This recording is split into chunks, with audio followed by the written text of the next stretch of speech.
It seems to feel at home on any planet, we need the four crucial elements: air, water, earth, and fire. I'm gonna tell you what you need to squeeze to get a glass of water on Mars, how to grow your salad there, charge your phone without getting an astronomical electricity bill, and even generate some fresh air. What if I tell you there's an ocean on Mars? Right, you won't believe me, but there used to be an ocean.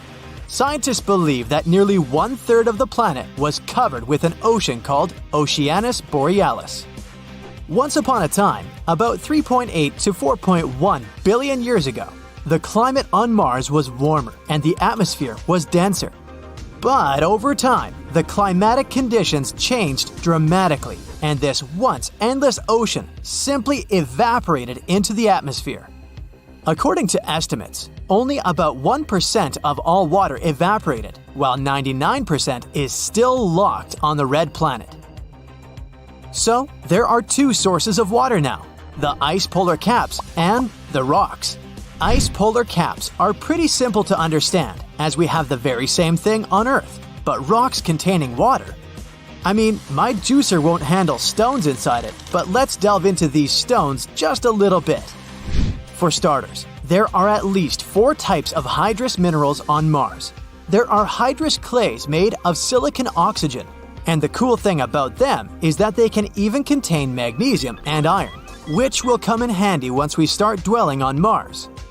Next is hydrous sulfates, which are sulfur-based. Don't ew, I know you thought of the rotten egg smell, but it's typical of hydrogen sulfide and not just sulfur. These minerals have water incorporated right into their chemical formulas. Next comes hydrous silica, which also has water locked in its formula. Carbonate salts found on Mars may not contain actual H2O, but they can only form if there's water nearby, so they just prove there used to be an ocean. But if the scientists don't come up with an idea on how to extract water from those rocks, there's a backup plan. In 2020, researchers discovered liquid water sources which may be a part of a huge network of underground saltwater lakes. So I guess we'll find a way to stay hydrated on Mars. We can either look for those water sources better, or just invent some technologically advanced juicer to squeeze water out of those stones. The red planet may seem to us as a lifeless desert where nothing can grow. But today it's a misconception, as there's been a couple of recent updates concerning the agricultural potential of Mars. In 2022, a group of scientists made something unbelievable.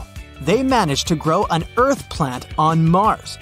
Disclaimer: it's not that they plowed Mars, watered it, added fertilizers, and patiently waited for the first sprouts to show up. They experimented on Earth, but the conditions they created were purely Martian.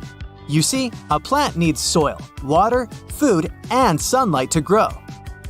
Food and sunlight can be created artificially, so the scientists focused on the soil and water in their experiments. There's not much Mars can offer in terms of soil, but it's rich in basalt. Plants don't fancy residing in basalt, as it doesn't have many nutrients, but still, some of them aren't that picky when it comes to soil. As we already know, water on Mars is problematic too, but it can be found in limited amounts. Still, it can't be used for agricultural needs due to its chemical composition. Long story short, it's just way too salty for any plant out there to like it. But to keep the experiment true to life, the scientists started to look for possible ways of desalinating water.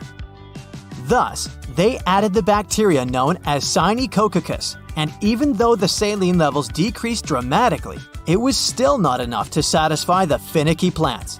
Luckily, the scientists had Plan B, and it worked out. They took the bacteria desalinated water and filtered it through basalt. In the end, they noticed that the resulting water was suitable for the plants. But that's just a theory.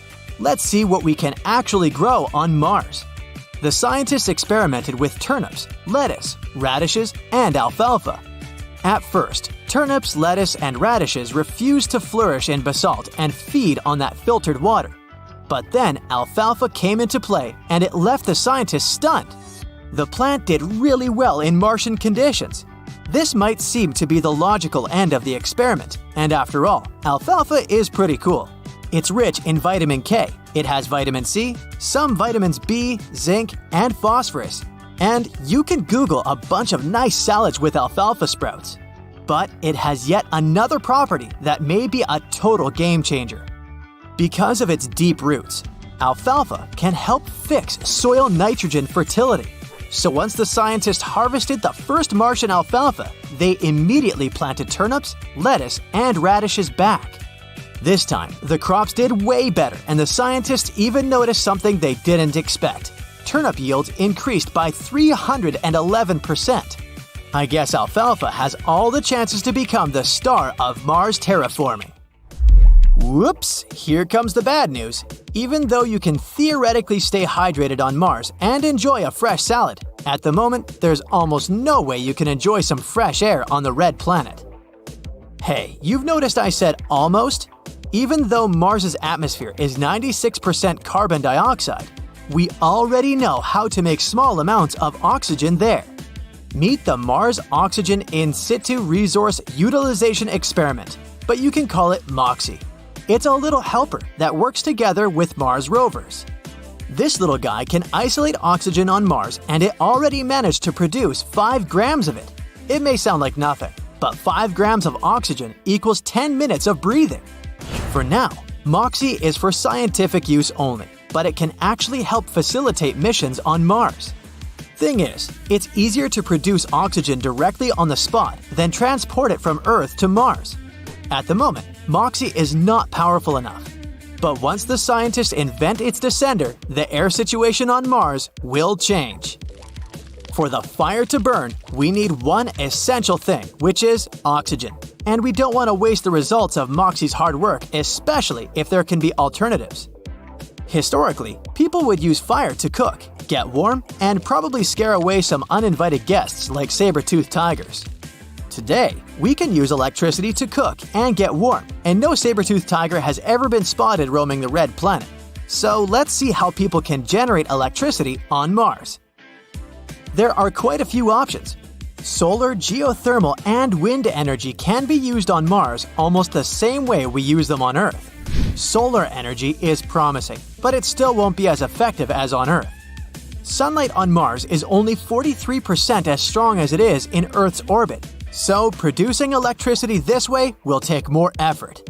Don't forget about dust storms that aren't rare on Mars. During them, the sunlight gets sorta blocked.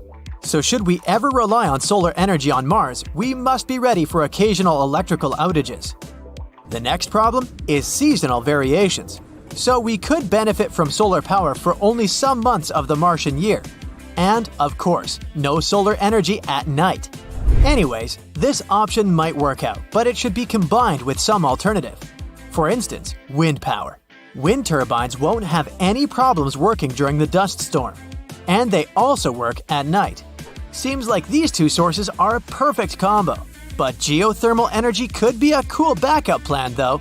It can even work on Mars better than on Earth for a few reasons. First, the atmospheric pressure is lower on Mars, so more volumes of steam can be generated to drive the turbine.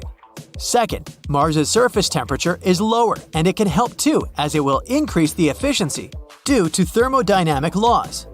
Third, no water needed. We could use liquid carbon dioxide instead, and it would work perfectly. And unlike water, liquid carbon dioxide is free. That's it for today. So hey, if you pacified your curiosity, then give the video a like and share it with your friends. Or if you want more, just click on these videos and stay on the bright side.